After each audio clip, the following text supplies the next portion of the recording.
Bonjour à tous, bienvenue sur la rue vers l'Est. Aujourd'hui, une vidéo un peu spéciale car j'ai l'honneur d'interviewer mon ami Nicolas, mon premier fan de la chaîne YouTube que j'ai rencontré d'ailleurs. Il a choisi depuis 5 ans de quitter la France pour s'installer en Roumanie et il a même fini par s'acheter une maison ici dans laquelle nous tournons actuellement. Donc on va en parler un peu plus. Bonjour Nicolas. Bonjour Lilian, merci pour l'invitation. Voilà, donc on va un peu discuter un peu de ton parcours. Ouais. Du coup, pourquoi t'es venu en Roumanie? Moi du coup actuellement, pour me présenter un peu, Nicolas, 33 ans. Ça faisait déjà quelques années, 4 ans que je travaillais en France en tant qu'ingénieur. Comme vous pouvez le voir sur le t-shirt, je travaillais chez EDF.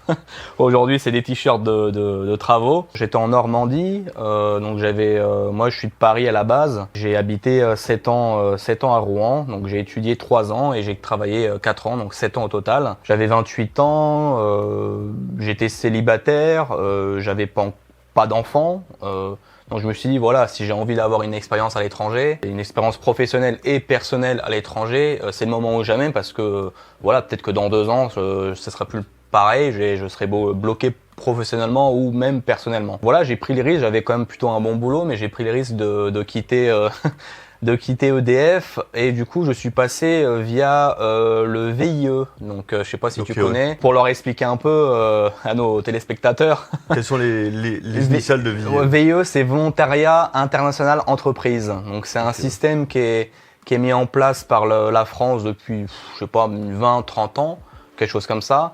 Et en gros, c'est pour tous les étudiants généralement diplômés avec un master, un bac+5, donc en tous les domaines. Mais en général, c'est plus pour les ingés, mais il y a aussi d'autres domaines. C'est un contrat tripartite, donc c'est un contrat entre la France, toi, et l'entreprise. Et en fait, ça a pour but de travailler à l'étranger, donc mais que dans les entreprises françaises. Donc il y a une plateforme dédiée et en fait tu peux choisir ton pays ou ton boulot. Enfin, il y a plusieurs critères. Tu peux travailler par exemple chez Total. Voilà, Total, ils ont une plateforme pétrolière en Angola par exemple. Et tu peux travailler chez eux. Et du coup, c'est un contrat à durée maximum de 2 ans. C'est pas un contrat de travail, c'est pas on appelle pas ça une rémunération, le salaire, c'est une contribution. Le salaire est dépendant de la zone géographique, donc si t'es en Angola, tu vas gagner 4000 balles parce que t'as la prise de risque, machin.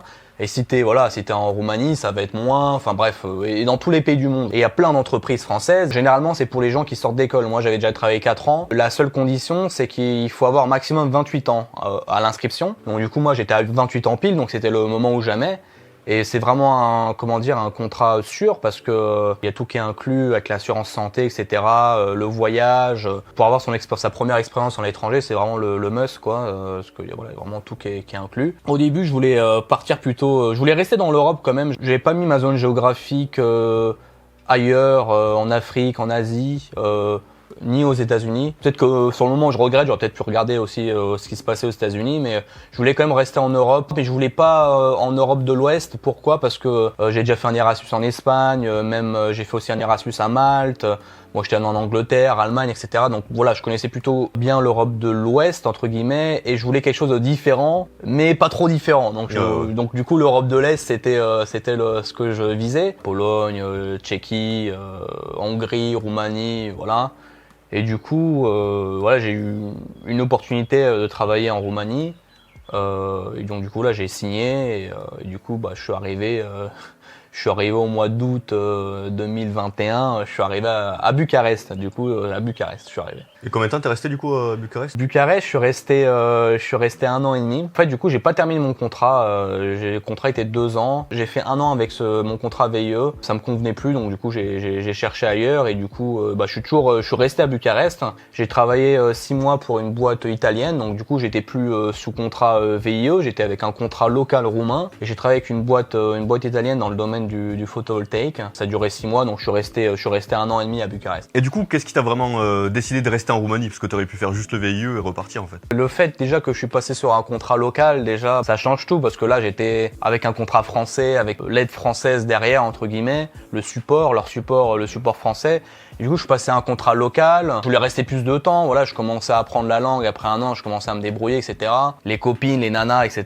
Voilà, j'ai envie de rester plus longtemps. Ça m'a plu la Roumanie, en fait, tout simplement. Moi, je je me plaisais bien, je m'amusais bien ici. Je ne trouvais pas pourquoi partir de Roumanie. Le seul truc qui me dérangeait, c'était mon boulot. Voilà. Pourquoi j'ai quitté mon VIE, c'est parce que ça m'avait pas vraiment plu, ça me convenait pas. Même mon second boulot que j'avais trouvé à Bucarest, pareil, ça me convenait pas vraiment. Sur le plan personnel, j'étais super bien, mais le plan professionnel, ça me convenait pas vraiment, quoi. Mais t'as pas senti de grosse fracture entre la France et la Roumanie en termes de social, etc. En fait, comment dire, on expliquera après. Aujourd'hui, j'ai un autre boulot et j'habite plus à Bucarest. Mais mes deux premiers boulots, j'avais très peu de collègues. On était vraiment peu. Alors que quand en France, voilà, j'étais chez EDF, donc on est plus de 100 000 employés, donc c'est totalement différent. Donc moi, j'étais dans une plus petite boîte, donc déjà ça c'était différent. J'avais très peu de collègues, j'avais juste 2-3 collègues qui étaient avec moi. Dans mon deuxième boulot, quand j'étais à Bucarest, souvent moi j'étais tout seul dans le bureau. En plus, je parlais en anglais, donc j'ai pas vraiment l'impression d'être immergé en Roumanie. En plus, voilà, les clients, souvent ça parlait anglais, etc. Donc ouais. Après, du coup, quand on ira plus loin sur après Bucarest, du coup, ouais, j'ai senti des différences. Mais pour le coup, les deux premiers jobs. Ouais, j'ai senti des différences, mais c'est pas des différences culturelles entre la France et la Roumanie, c'est plus le fait que voilà, j'avais l'ambiance du travail était différente, quoi. Et donc du coup, après cette entreprise de photovoltaïque, qu'est-ce que tu as fait et pourquoi déjà tu l'as quitté? Les premiers mois, je savais que j'allais pas rester, mais en fait, je me suis dit, vas-y, il faut que je reste au moins un an, j'aimerais bien approfondir un peu mes connaissances dans ce domaine-là. Même si j'avais travaillé déjà en France sur ce domaine-là, mais je voulais, voilà, là, je travaillais sur des grosses installations, etc. Je cherchais pas de boulot, mais en fait, voilà, je me connais toujours sur LinkedIn pour voir l'actualité, etc. Et je suis tombé sur la pépite, enfin le boulot qui me faisait un peu rêver, quoi, enfin rêver ou plus ou moins revenir sur vraiment un bon boulot comme j'avais en France. En France avec EDF, j'ai vraiment un bon boulot. Et du coup là, j'ai trouvé ce que je cherchais. Je cherchais pas vraiment du boulot, je suis tombé dessus. Candidature automatique sur LinkedIn. T'appuies sur un bouton et t'as pas besoin d'envoyer un CV, machin. C'est candidature immédiate, simplifiée. Le job c'était à Brasov, du coup, la ville où toi tu t'es depuis le début. Et ouais, du coup c'est passé vite. J'ai candidaté, on m'a appelé 2 jours après, donc j'étais étonné et tout. Après j'ai eu un entretien 2 jours après avec un jour après avec le manager. À la fin du entretien, il m'a dit ouais, je te veux dans mon équipe. À l'époque, je crois qu'on avait fait l'entretien en anglais, mais je commençais à bien me débrouiller. Après 1 an et demi, je commençais à bien me débrouiller en roumain. En fait, 10 jours après que j'ai candidaté, j'avais déjà signé mon contrat, etc. Donc du coup, il me restait 1 mois pour le préavis. En Roumanie, c'est pas 3 mois comme en France pour les cadres, c'est 1 mois, donc c'est plus flexible pour les employés, moins pour l'employeur, mais plus pour les employés. Voilà, je suis arrivé vite à Brasov. En plus, la boîte, voilà, je travaille dans une multinationale aussi. Et le fait que j'avais une distance de plus de X kilomètres entre Brasov et Bucarest, ils m'ont donné l'équivalent d'1 mois de salaire pour déménager, etc. Donc ça s'est passé vite. Et voilà, du coup, je suis arrivé à Brasov. Alors moi, c'est vrai qu'il y a une fracture un peu en Roumanie entre Bucarest et les autres villes. En fait, c'est un peu comme à Paris, les Bucarestois, c'est des cons et voilà, il y a un peu une fracture. Et les gens, ils aiment soit Bucarest, soit ils préfèrent les autres villes, Brasov ou Cluj ou une autre ville. Moi, c'est pas le cas. J'ai vraiment aimé Bucarest, la ville dynamique, etc. Le métro, enfin, il y a beaucoup d'activités.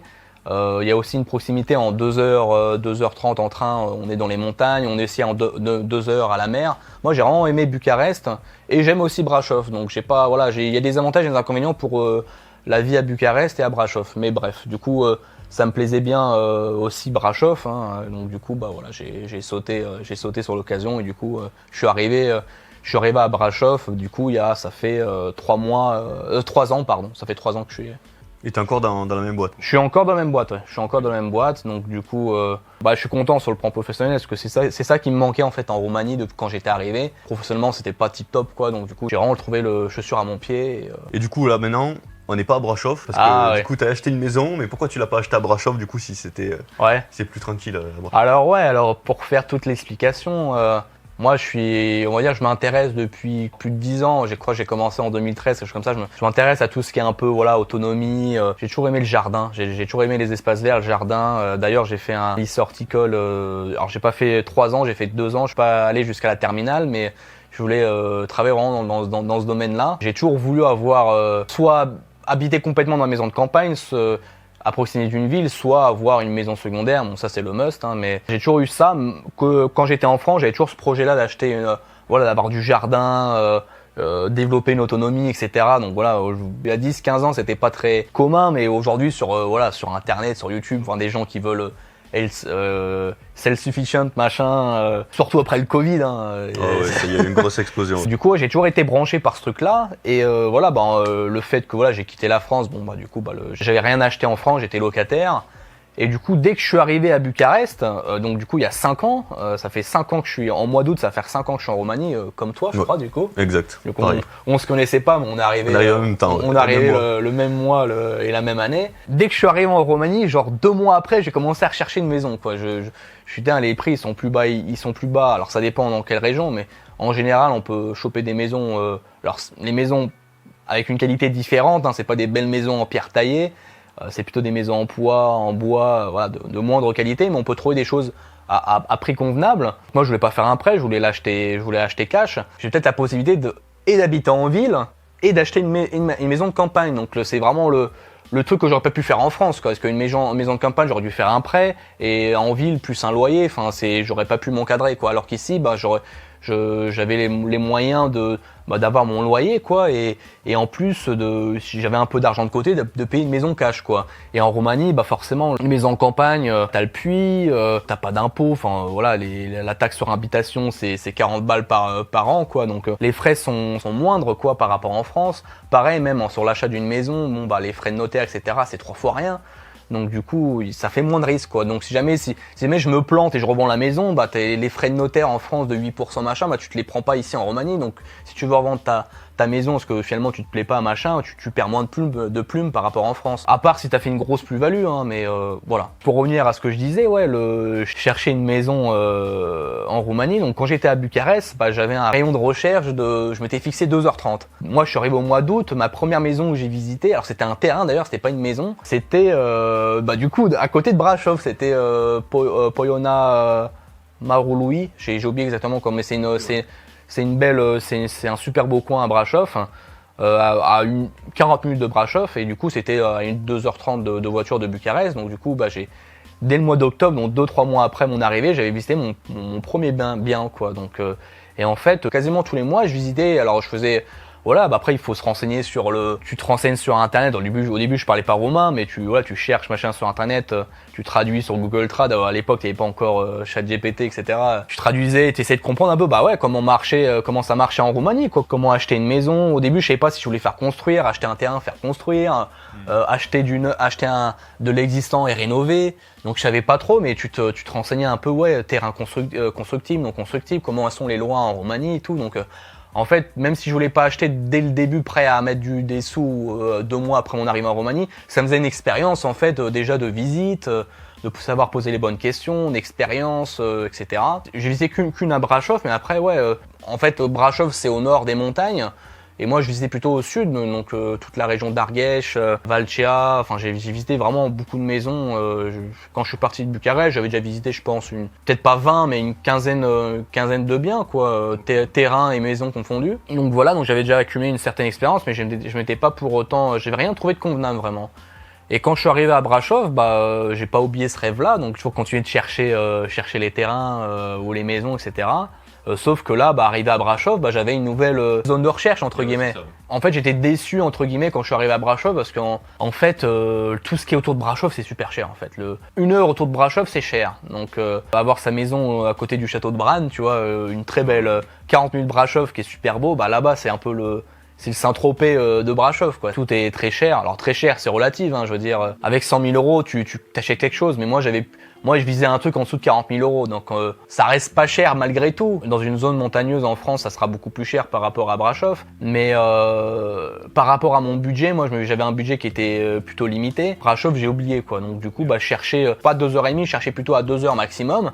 Donc là, j'avais d'autres régions accessibles, donc j'ai continué à chercher qu'un an et demi en fait. Hein. J'ai pas acheté tout de suite. Donc j'ai encore visité 10 ou 15 biens jusqu'à ce que j'arrive en août 2024. Parce que le mois d'août de cette année, ça fera 2 ans que j'ai cette maison. J'achète ici quoi. On est à 1h40 de Brașov. On est dans la région de Vrancea, dans les montagnes de Vrancea. De Brașov, on traverse la région de Covasna. On est sur une plaine et ensuite on arrive dans les montagnes. On est dans une ville à mi-chemin entre Târgu Secuiesc, qui est une zone hongroise de Roumanie, et Focșani, qui est dans la région qui s'appelle Vrancea. Pourquoi t'es aussi loin? Parce que quand même t'es vraiment perdu, la maison est quand même vraiment perdue.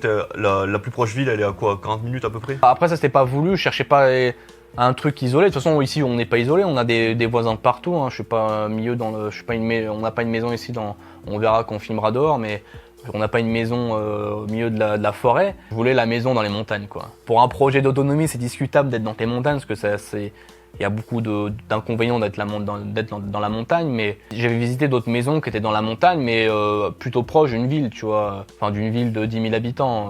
Là, vraiment, ouais, dans les grosses villes, donc Târgu Secuiesc, on a 45 minutes, et Focșani, on a à 1h et quelques.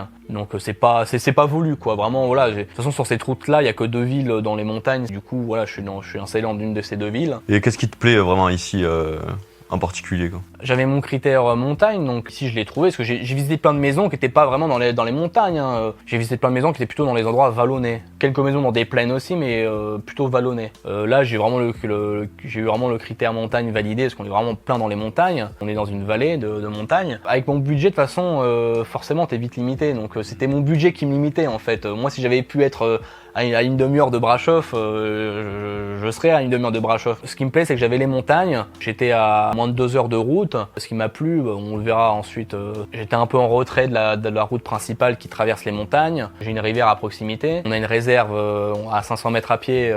On a fait une randonnée d'ailleurs hier. Magnifique. On a une réserve qui est à 500 mètres à pied de la maison. Donc on a un chemin de randonnée. Enfin, on a plusieurs chemins de randonnée, mais un chemin de randonnée qui part de cette réserve naturelle. Donc voilà, tous ces atouts, quoi. Ouais, c'est vrai que la région est magnifique, franchement. On a longé la rivière hier sur 7 km, c'était? Ouais, 7 km. 7 km aller, 7 km retour, la rivière était magnifique. Les paysages étaient magnifiques, je vous mettrai des images, mais c'était quand même vraiment super agréable. Bah après c'est toujours une prise de risque, dans le sens que la ville, j'ai été allé que 2 fois, quoi. J'avais visité une autre maison dans cette ville-là, donc je connaissais pas tant bien que ça la région, quoi. Donc c'était un peu une prise de risque, parce que voilà, réellement, avant d'acheter un bien, il faudrait que je passe un week-end, une semaine, que je prenne un Airbnb ou un machin, un hôtel, rester pour sortir un peu dans la rue, pour sentir un peu, pour voir un peu comment c'est. Et ouais, j'ai pas. Moi, je crois que j'en ai eu marre, en fait, après toutes ces années de recherche, et je me suis dit, je le conseille pas, mais j'ai un peu sans côté, je me dis, j'y vais, quoi. Faut que je me lance, j'y vais, quoi. Niveau réparation, il y avait quoi à faire dans la maison? La réparation, il y a quoi à faire encore, parce que c'est pas fini? On verra lors de la visite de la maison, mais de toute façon, j'ai tout à refaire.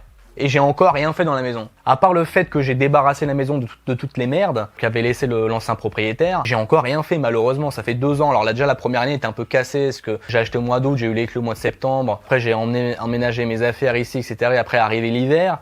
Donc du coup, j'ai perdu ma première année. Et l'année dernière, du coup, je me suis occupé beaucoup du jardin, en fait. Je me suis occupé beaucoup du jardin, vous verrez. On ferait un tour du jardin, et du coup j'ai tout à refaire. Vous verrez, de toute façon vous verrez par vous-même sur la vidéo. J'ai tout à refaire dans la maison, et pour ainsi dire, j'ai rien foutu pour l'instant. Parce que t'es un peu loin, de toute façon, c'est compliqué d'y aller tous les week-ends. Ouais, alors en fait, ouais, déjà l'année dernière, là cette année, je procède différemment. Là, j'essaie d'y aller toutes les 2 semaines. J'ai une nana depuis quelques années, et alors elle aime bien être avec moi, hein, pas de problème, mais voilà, faut aussi avoir notre petite vie à Brașov, etc. Mais là, j'essaie d'alterner, voilà. En gros, du mois d'avril jusqu'au mois d'octobre, j'essaie de faire d'y aller toutes les 2 semaines ou toutes les 3 semaines. Alors que l'année dernière, c'était beaucoup moins souvent, j'ai moins avancé, machin. Là, je vais essayer de me forcer pour y aller plus souvent. Même prendre une semaine de vacances, tu vois. L'année dernière, j'ai pas fait ça, parce que à chaque fois que j'y vais le week-end, bah tu restes 2 jours. Mais le 2 jours, bah tu pars le vendredi soir ou le samedi matin. Maintenant, j'essaye aussi de partir le vendredi soir, parce qu'avant je partais le samedi matin, j'arrivais ici à midi 13h. Tu travailles le lundi, donc tu veux pas perdre du temps.